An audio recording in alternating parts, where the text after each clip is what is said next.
One down, 19 to go. With only 3 preseason games remaining before the regular season, Wayne and I are definitely gearing up for Game 1. There's lots of love to be shared from Packers Family Night. As always, we'll have comments from you, the best Packers fan community out there. All coming up next on your Packers Fan Podcast.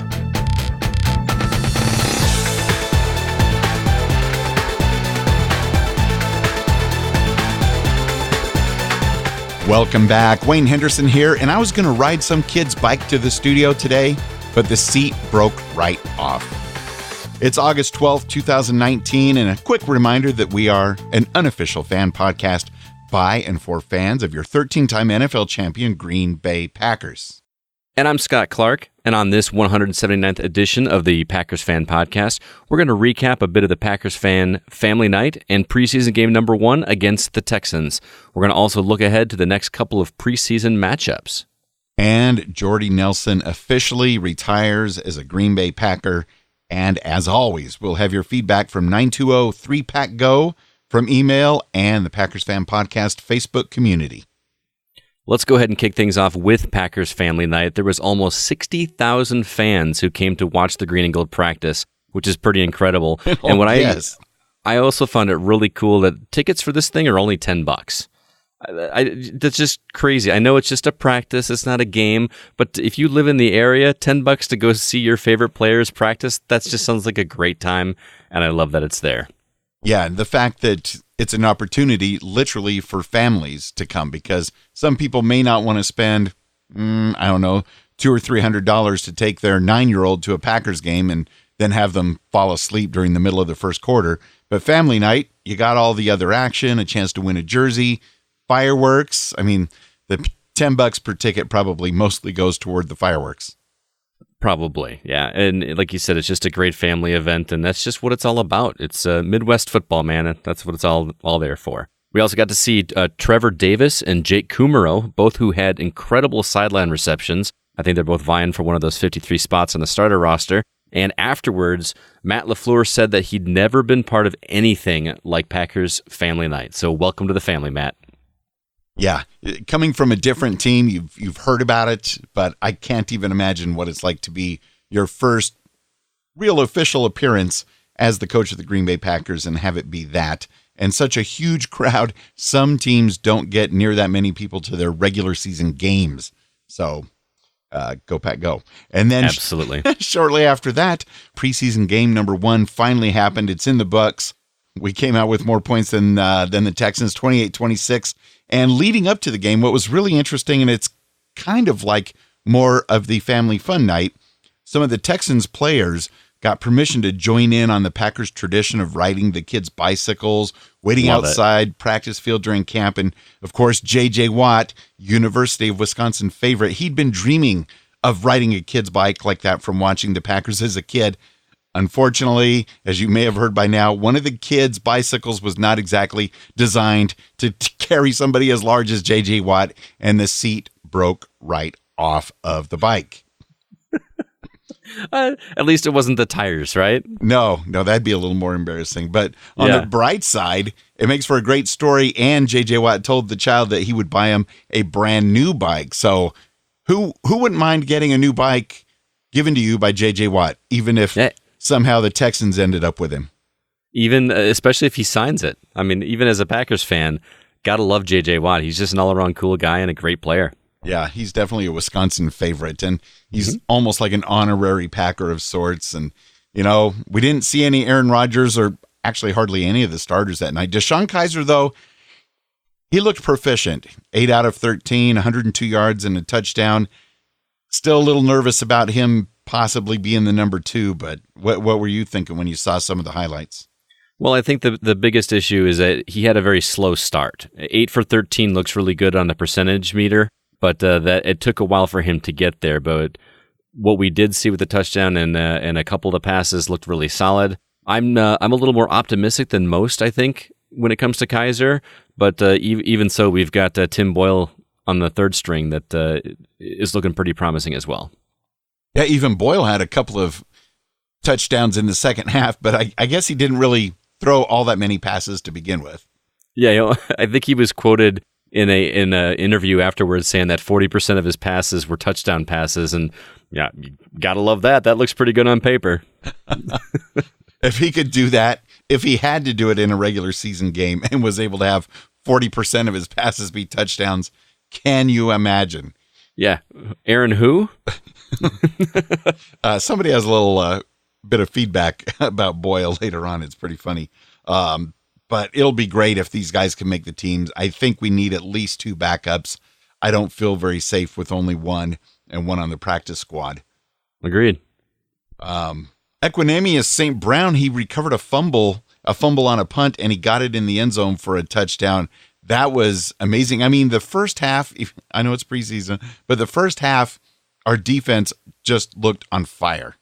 And special teams. It just, if you watch the highlights, there was just so many fumble recoveries and interceptions, and it was really great to see. I hope that carries through with the rest of the regular season, because that's really what wins a lot of games for us historically, is those turnovers. Yeah, and the fact that hopefully nobody went to the game hoping or really planning on seeing the starters. They rested 26 of our starters. The only potential starters that started were Montravius Adams, linebacker Oren Burks, now he's injured, and safety Darnell Savage. So those were the first defensive first-team players that dressed out, and it's just one of those things. We have to kind of get through preseason. But even on the Texans side, J.J. Watt, for this, he was just able to soak up the atmosphere. I think he found it as special as we do, since he grew up in Wisconsin, playing catch before the game with kids in the stands and just making sure he was the last Texan out of the tunnel so he could soak up that Lambeau applause. Yeah, I mean, there's so much animosity in football and teams that just hate each other. You love to see stuff like this, where a player from the opposing team is getting massive applause from the crowd. I mean, since he went to Wisconsin, it's like cheating a little bit, but regardless, it's just, I just love that aspect of football, with all the negativity that surrounds the sport and all the horrible things that we hear about in the news media regarding some of the players. It's just refreshing to see stuff like this happen, and it makes it even all that more sweeter that it was taking place in Green Bay. Of course. And we wanted to get the pulse of the fans after the preseason game, such as it was, on Twitter and in our Packers Fan Podcast Facebook community group. Just posed fun little question. How are you feeling about our team so far after watching the Packers preseason game 1 victory over the Texans? All the choices were emojis. So between happy face emoji, I'm in love face emoji, I'm a little jittery and nervous emoji, I'm bored to death emoji. Guess which one came in first place with 67% of the votes? Well, it's got to be the all excited happy emoji, right? That's the way it goes. Yeah. I was actually thinking the love starry-eyed one would come out even more on top. But I think even in preseason, people are pretty realistic most of the time. Absolutely. And Wayne, I got to tell you, it's very millennial of you to use emojis instead of a traditional poll. I'm proud of you, man. Well, it's preseason, and why not just have a little bit of fun? 12% of the voters, when it's averaged out, went with the I'm still a little bit nervous, jittery emoji. 8% had the lovesick emoji. 9% with the sleeping on board emoji. And then in the Facebook group, Hank Davis added the choice of just cheese. And just a cheese. 4%. So, but that was fun to see. What was interesting is some of the comments to the poll. Rusty said, I'm just happy that football is back. There's still so much more to see. It always feels like a tease leading up to the regular season, but it's not the real thing here. We're just getting a little taste before the real goodness happens. Yeah, and the fact that it was nighttime and under the lights, and it was at Lambeau, and everything's brand new and shiny and cleaned up, and until the game started, no real injuries. It was just beautiful to watch. I mean, really, no other team can possibly, in their right minds, claim to have jerseys or a stadium anything like the Packers. Maybe that's why we're so giddy about preseason when it's only maybe. Preseason. Not everybody's is very giddy, though. Travis Friend says he can't vote because it is preseason, but he likes a win regardless. Fair enough, Travis. And Christian even commented on Instagram, claims Boyle is the new Rodgers. That's a bold statement, Cotton. Well, hey, if you throw 40% of your passes for touchdowns. Yeah, let's just keep those stats going, man, and then I will agree with you. Yeah, the 40%, let's do it. It's like when you have a running back that can get consistently 5 yards per carry. That's a first down every 2 or 3 carries. So yeah, that's all you need, man. We can dream, can't we? Before we continue on, I want to take a moment just to thank everybody that's a listener and a contributor to the Packers Fan Podcast there in the community. With your support and your voting nominations, your Packers Fan Podcast is now a finalist for the 4th time in the People's Choice Podcast Awards. The winners, after a lot of judging happens, winners will be announced on September 29th during the annual International Podcast Day festivities. So when we get closer, we'll give you more details about that. They'll stream them online and all that good stuff. But Scott, also great to see your other podcast, your main podcast, The Gaming Outsider. Your listeners nominated you as a finalist as well in the gaming category. Yes, it's very fantastic to see, and I really appreciate everybody that contributed. I know some of your community helped out with that as well because we were kind of trying to scratch each other's back, so really appreciate the support, and here's to hoping for a win. We really would love to take home that trophy this year.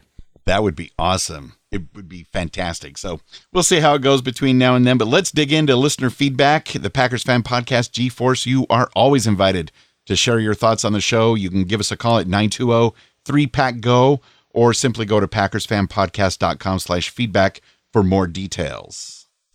Hi guys, this is Hank from tpenetwork.com.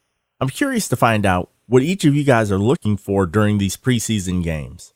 For me, I enjoy watching some of the players who won't make it in Green Bay, but could end up on another team's practice squad. Also, when you look over this year's schedule, is there any team on there that you want to beat more than all the rest? For me, it would be a toss-up between the Eagles and the Cowboys. I really hope the Packers beat them senseless. Scott, it's great to have you on board. And Wayne, congrats on 14 years of podcasting, my friend. Thanks, guys. Well, Hank, first off, I got to compliment you on your dulcet tones on that voicemail, man. You are very well-spoken and appreciate the greetings.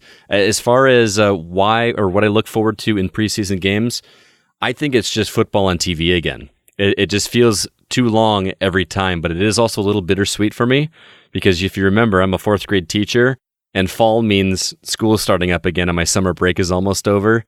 So as much as I love football, I also love my time off when it's really nice out. So, but love to see football on TV again. Outside of that, preseason is always a time for me to look at players that hopefully will become household names in the coming season and beyond. That's probably the biggest reason why I want to watch preseason because there's so many names that I'm not familiar with because I don't follow the college ball nearly as much as I do NFL. So I'm learning some of these names, getting used to them so that when they do become big on the Packers squad, I'm in the know. So I'm looking forward to that. And similar here as well. I just am so glad to have some NFL to watch again, even if it's preseason. I do kind of wish preseason was only 2 games, but who knows? That could possibly happen because I have watched a few CFL games in the meantime because it's football. And it's a lot of fun. Man. CFL. Have you ever been to a CFL game in person or even like the XFL or anything like that? I did. I went to one. Well, we've got a local football team. It may not be CFL. I don't know the league designation, but we've got a team in my town called the. Boy, I'm gonna make myself look bad here. The Raptors, I believe. And arena football is a blast to watch. The field is incredibly short, and like you said, it's just football. I don't care who's playing. I just love seeing them smack each other around on the field, and NFL makes it even that much better. So love it. Now, I had been to a few AFL or whatever the league is for arena football, the CFL, the Canadian Football League. I've been watching some Canadian football with their gigantic field, gigantic end zone, 250-yard lines. It's hard to keep track, but it's still very interesting. But now that we have preseason, I can get back into the NFL feel. And what do I look for most from the preseason games? Like you, Scott, I think I just need to learn some of the names, really get entrenched with some of the rookies and other people that might be moving up in the ranks because, inevitably, week 1, who's that? wait a what? Who? You just do our best to be prepared. It's fun to try to become like that Nostradamus of the end zone and be like, oh, that guy's going to make it big. Oh, that guy, we're never going to hear from him again, and then see if you're right or wrong. What about the opponent that you want the Packers to beat most in the regular season? Oh, it's a toss-up, Hank. Wow, it is a toss-up. My gut instinct is week 1 against the Bears. Shut them up, shut them down early in Chicago, get bragging rights at least for a few days to be in first place in all of the NFL before anybody else takes the field, and the Bears being in last place.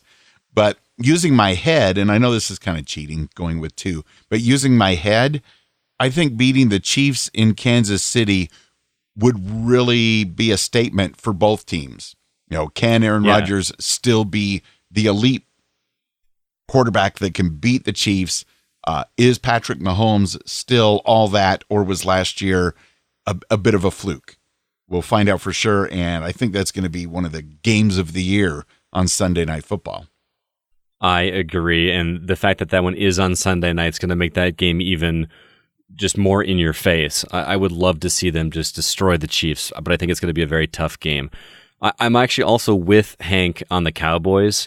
For some reason, I can't put my finger on it why, but I was raised to despise the Cowboys. Not as much as the Chicago team, but we had a saying in my house. My mom was like so against the Cowboys. They were almost as big a rivals as the Bears were growing up, which is weird because they're not in the same division. But it was always whenever we played the Cowboys, got to beat them. Especially on Thanksgiving. That was always the best, playing them on Thanksgiving and beating them. So I'd love to see them beat the Cowboys in regular season. That sounds like you had some good parenting right there. I sure did. When it came, oh man, I wish I still had pictures of our Packer room I had when I was a kid. We had one room dedicated to watching Packer football that was decked out in everything Green Bay Packers we could get our hands on. Even the drop ceiling tiles in this above us, every other one was painted green and gold. We spray painted them. So that I would love to see. I wish I had pictures because it was even the carpet. It was like old 70s carpet that was gold. And then the couches were green. We had these old like 70s couches. It was fantastic, man. And the Cowboys, there's just something about them. I mean, just today I heard that Dak Prescott turned down an offer for $30 million a year, which I think is insane to pay a quarterback who has not yet been to the Super Bowl. And he wants $40 million American money a year. Yeah, it's a little insane. I mean, that amount of money is insane for anybody for playing a sport, True. Maybe. Yeah. But yeah, like you said, not even Super Bowl win or anything. Yeah. Not even a Super Bowl appearance. Right. Well, we've also got some emails. First one comes from Caleb, Roy, and Kathy Fisher from Green Bay, Wisconsin. They say, hey, Wayne and Scott, just wanted to say that the first preseason game was great because we got to see the Packers back on the field. From what we saw, the Packers really need to work on stopping the third down conversion and work on the rest of the defense. But at least we did well with the interceptions and with the quarterbacks. Can't wait to see what the next week brings. Either way, go Pack go and bleed green and gold till dead and cold. Awesome. Thank you, Caleb, Roy, and Kathy Fisher, all in Green Bay. And yeah, week 2, the preseason games, they go against whatever's been done in the past 5-10 years. I don't know if we're going to see any starters this week in Baltimore or not.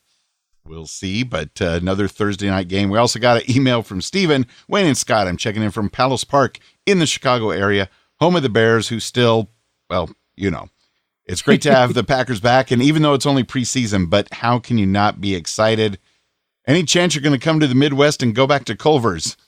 Hey, the next time I'm in the Chicago or Green Bay, Appleton, Milwaukee, Madison area, I'm definitely going to Culver's and any place that has cheese curds that are done right. Well, I tell you what, Wayne, the next time you were in the area, the butter burgers are on me. How about that? Oh, yeah, a butter burger is a delight in itself. You can only really have maybe 1 or 2 a year, I think. I disagree wholeheartedly. Those Butterburgers are delicious. I was just thinking of my doctor's advice. Okay. All right.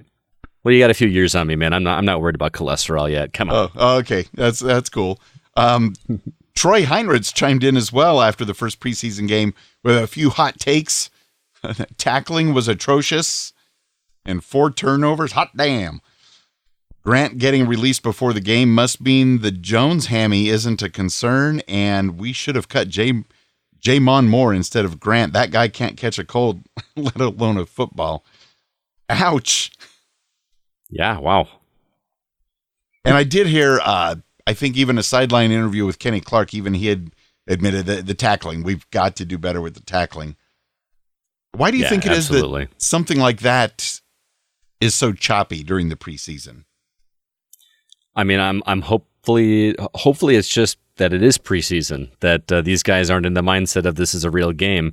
But at the same time, preseason is kind of a dress rehearsal, so to speak. You're or a tryout or an audition.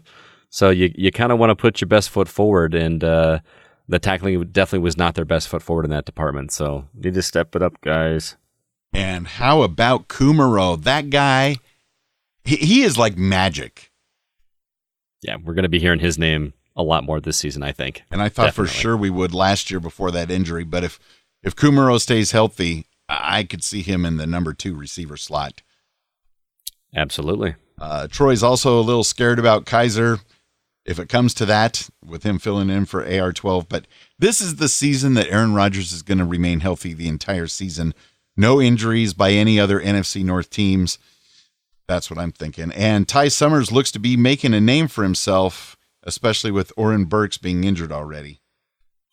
Yeah, nothing like getting injured in a preseason game. That's just, you hate to see that stuff. Back to Kaiser for a quick second. I know that you and Troy here are both nervous about him. Would you feel more comfortable with Boyle being in the number 2 spot and Kaiser in number 3? Don't make me answer that this early in the preseason.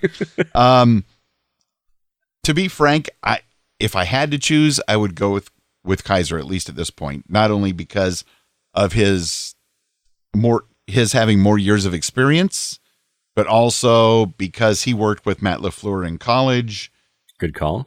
And I just think that, LaFleur is barely getting started. I think by the time the season gets here, if it push came to shove, I do think Kaiser would be the wise choice. Well, in other news, we've got some really fun Midwestern news to bring you again. Jordy Nelson officially gets to retire as a Green Bay Packer. The Packers actually signed him for a 1-day contract so that he could come back and finish out in Green Bay. And I got to tell you, this is the kind of stuff that makes me love being a Green Bay Packer fan, because this is what it's all about. There's something to be said about not burning your bridges, and not talking smack about the team that let you go and coming back to, your old stomping grounds and retiring here where you loved it. So kudos to both sides of this for just making that happen, because, man, Jordy was a great wide receiver, and I loved watching him play. Yeah, I wonder what there was a photo of him talking with Aaron Rodgers on the field as Jordy was on the way into his press conference or way out. It'd just be great to be a fly on the wall. But, yeah, it was so good, and he's just going to, go back to the farm, do his thing. And he was just one of those Packers that was just fun to watch. Yeah, he was always that clutch receiver that when we were in a bind, Rodgers would connect to him on a 3rd down or a 2nd down and long, and just get those explosive plays that just made you stand up and cheer in the middle of the bar. It was so much fun to watch him. Jordy. My son, I thought for a while that his second son, he was going to name him Jordy. He did. Apparently, he might have been overruled by his wife. I'm not sure. He does have a Jordy Nelson jersey, though. There you go. So the kid at least gets to represent. So congratulations, Jordy. It's going to be great to see you in the Green Bay Packers Hall of Fame one day. I'm sure it's not going to take very long. I don't know what the requirements are for the Packers Hall of Fame, but it's going to fly by. A few of the big injuries that have already happened, and as far as whether or not they're serious, the Packers are keeping it under the vest or close to the vest. Equinemius St. Brown, he's questionable for the game Thursday night. He had some sort of knee injury, but we're praying that it's not serious.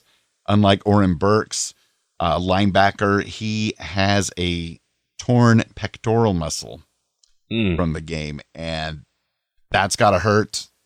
And I don't know. Can you possibly come back from that in the same season? I have no idea. I don't have any pecs, so I don't know what it's like to tear one.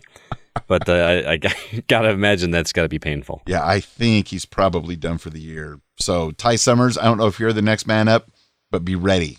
You got to bring it. Trevor Davis, he's questionable as well. Another wide receiver. He just didn't participate in practice over the weekend. He had a stinger, so that's probably okay. And Jamal Williams, running back, he's also questionable for the game. But again, it's preseason, so we're hoping for the best. Everybody get well. No more additional injuries. There's not too much to say about the upcoming preseason games other than this Thursday night. They're going to be in Baltimore to play the Ravens, and Ty Summers will be the one to really keep an eye on. Are you looking for anything in particular in this game since it's on the road? Well, I mean, if I can get it here, I never really know if I'm going to be able to watch these preseason games or not, but I just want to see more of the starters, honestly. I understand that preseason, like I mentioned earlier, is audition time, but I just really want to see some of the players that I know and see how well they're doing to get a real feel for how the rest of the season is going to play out, because it's really hard to even guess as to where the season's going to go when we're just playing with the third stringers. Right. Yeah. You have no clue. And the next thing you know, Thursday, August 22nd, another Packers road game, but this one has fun written all over it as well.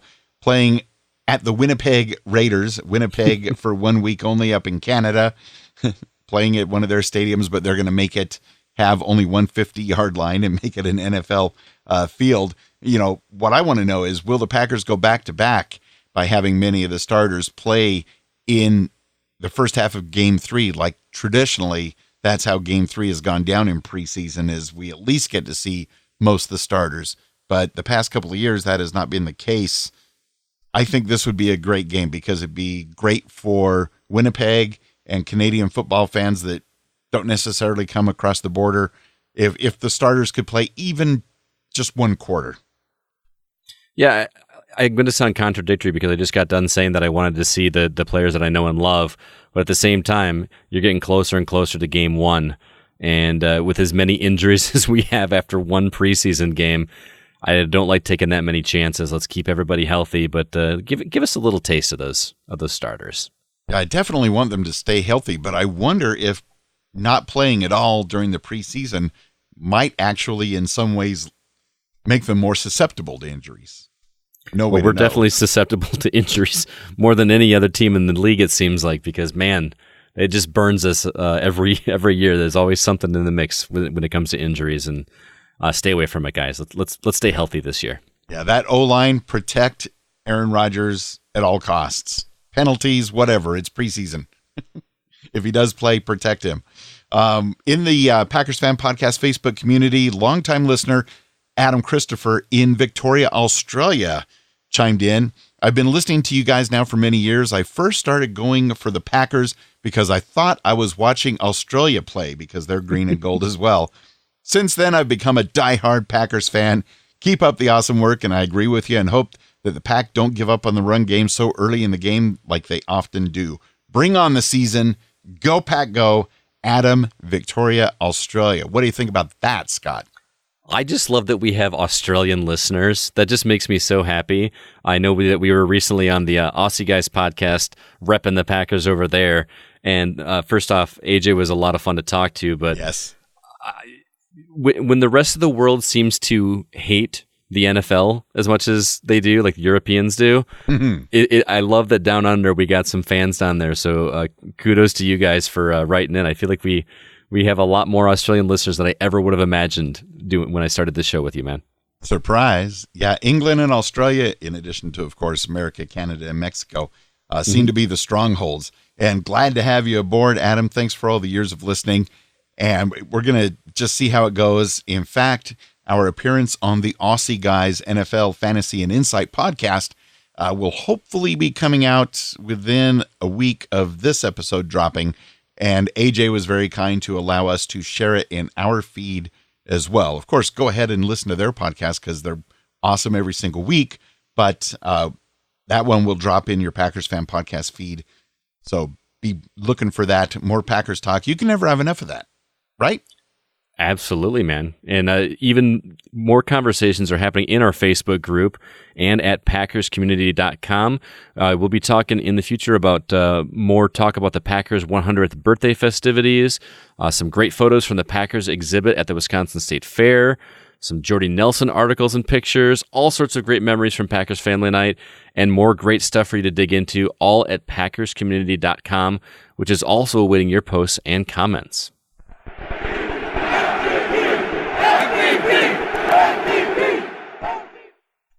We are definitely humbled and honored by your financial support of the show at Patreon, patreon.com/Packers Fan Podcast to be exact. It's so motivating to see the value for value process in action, so thank you very much. First off, I want to give a shout out to Bryant, much like Packers legend Willie Wood, good old number 24. He's a Packers Fan Podcast legend with his $24 a month support of the show. Really appreciate that, man. And how about those Texas-only Green Bay Packers fanatics and their Facebook group? Much like future NFL Hall of Famer number 12 Aaron Rodgers, their support of the Packers Fan Podcast is at the $12 a month pledge level, and it's historic in its own right. Also, a huge thanks for supporting the podcast at the Brett Favre $4 monthly level. We've got the Randy Westgate of Wausau. There's a group that supported dedicating in his name, lifelong Packer backer there. Also, Jeff Summerfield, Lawrence Harvey, Andre in LA, and then a hearty Go Pack Go out to Curly Lambeau $1 monthly supporters, which include Hank Davis from the TPE Network of Podcasts, Matt Hogg, and Aaron Peterson from the Hollywood Outsider. Yeah, fresh season of Packers football is on the horizon. How about becoming a fresh new Patreon supporter of the podcast? Check out how you can help us grow the show to bring you more great content each week, and you can get some fun rewards as well. In fact, I just got in some Packers Fan Podcast logo drink coasters, very thick cardboardy coasters, and some stickers. So I need to make sure I have everybody's address that's already been supporting for the minimum number of months and get those shipped out. Check out all the different levels by visiting patreon.com/Packers Fan Podcast. And as a reminder, we are an unofficial Packers Fan Podcast. We're not affiliated with the NFL or the Green Bay Packers, but we are open to it. And if you can help make it happen, media@Packers Fan Podcast. Just forward that. Thank you. And go Pack Go. Also, you can follow us on Twitter @PackersFanPod, or if you'd like to follow us individually, my Twitter handle is @GoCastScott, and Wayne's is @WayneHenderson. And please join our Packers Fan Podcast Facebook community by visiting packerscommunity.com and join the conversation. And we really want you to be part of the next episode. It's easy. Go to PackersFanPodcast.com and click the Contact Us button. Thanks for spending your time with us this week. We'll be back with another episode of your Packers Fan Podcast. Be sure to subscribe on Apple Podcasts so you don't miss an episode. Let's wrap up with our Patreon supporters in the Texas-only Green Bay Packers Fanatics group.